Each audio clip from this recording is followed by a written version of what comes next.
Hello everyone, welcome back to my channel. Today I'm going to show you how to pitch the Lanshan 2 Pro tent. Now I've got a couple of tips for you here that I think will make life easier with this tent. So let's get into pitching the Lanshan 2 Pro.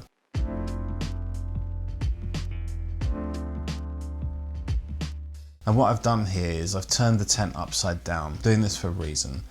I want you to understand the shape and what it is that you're actually trying to pitch here.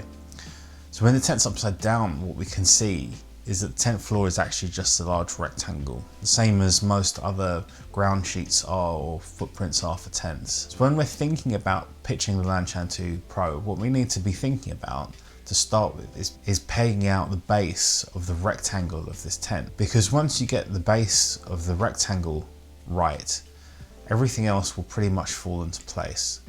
But there is an order in which to do things, and I'm going to show you that order. There's a few things to watch out for, but the first one to note is that if the ground is slightly uneven, you may find that the gap between the fly sheet and the ground in certain areas of the tent becomes quite small, and it can make you wonder why the tent's looking a little bit off or a little bit uneven. But even just small variations in the height of the ground, I found, can make quite a big difference to how the tent looks all the way around. So you won't always get that even gap that you're hoping to achieve. Now, I've worked out what I think is the best way to pitch this tent by pitching it several times, moving the pegs around until they look like they're in the best position. Now, if you look at the end of the tent here, the first part we should be pegging out, which is at the end wall. What I found through doing this testing is that the best distance between these two pegs is 150 centimeters. Now we know that the trekking poles that we use are meant to be set at 120 centimeters for use with the Lanshan 2 Pro. So what I've done on my trekking poles is that I've assumed that I'm going to be using them at 120 centimeters, and I've made a marking on the lower parts of the pole, and I've made that marking 30 centimeters from the bottom of the trekking pole. So once I put my first peg in, which can kind of go anywhere, I take my trekking pole and I lie it down, and then I put my finger where the handle is, and I bring the trekking pole along, and then I see where the mark is on the trekking pole, and I know that that is where the other peg should go, because that's 150 centimeters. There's the 120 centimeters of the pole itself, plus the 30 centimeter marking that I've made on the pole, and the total together gives me that 150 centimeter gap. The good thing is you only need to do this on one end of the tent here, because you can just do the other end by eye.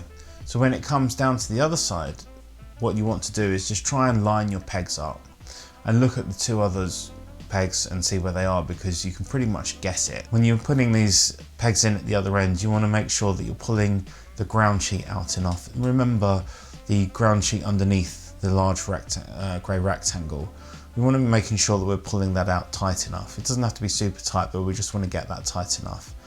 And when we put in the last peg as well, we want to make sure that it's looking nicely squared off and that the ground sheet is pulled out properly. You could remeasure the other pegs with a trekking pole, but I don't really find that that's necessary. I just do the first two pegs and that's it, and I leave it after that. Just knowing that the first two pegs are at the right distance from each other makes you much more confident about doing the rest of the tent, because you know you've started off correctly.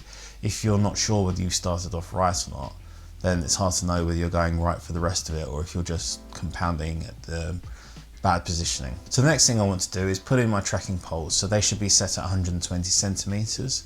I'm going to push them into the cups at the top, the cup holders for them, and then through the little bungee cord at the bottom. And what we want to look for when we're positioning the trekking pole here is that it makes a nice straight line for the ground sheet of the tent. Remember, we're thinking about that ground sheet again. We want to make sure that that square's pegged out properly and there's nothing pushing it either direction. So we want to make sure that the ground sheet looks like it's going to be lining up nice and straight, and a good indication is that the pole is kind of making a nice line between itself and the pegs on either end. And you can just have a look at the pegs and it will give you a visual reference.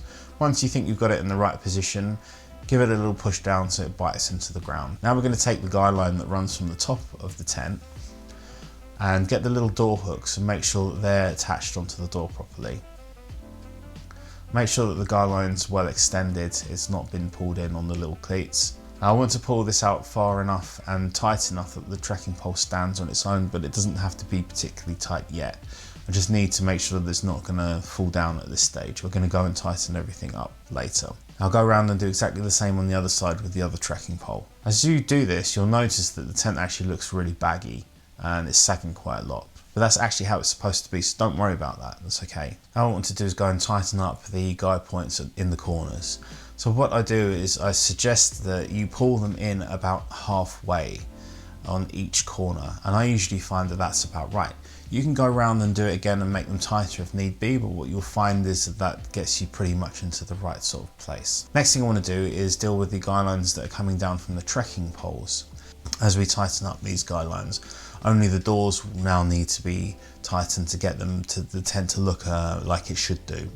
So let's go around and do these lower guy lines that attach to the doors as well and tighten these up. So the tent should now start taking a good shape. You should really see that saggy look has completely gone. The only other guy line to do is the ones at the ends of the tent. I just don't have space in my garden because of the shape of it in order to show you that, but it's really simple. You just peg them out and tighten the guy lines, and I find that that's the best order to pitch the tent in. Like this, I get a very consistent result. I don't have to remove the pegs afterwards. I don't have to do any other adjustments. I can get it right first time. Don't stress when you're doing this if you do have to make a few adjustments the first few times, but I think that once you've done it a couple of times in this method, you'll probably find that you can just do it once and get it done.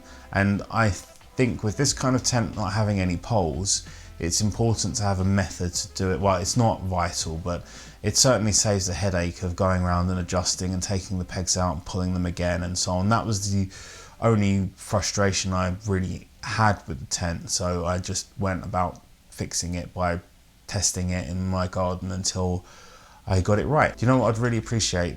If you could just give me a thumbs up or drop me a comment, and if you're new, subscribe. It would mean a lot to me. I'm trying to get the channel moving forwards, and I hope you found this useful. Please give me a comment and I'll try and get back to you as well. And I hope to see you again in the next video. So take care, bye bye.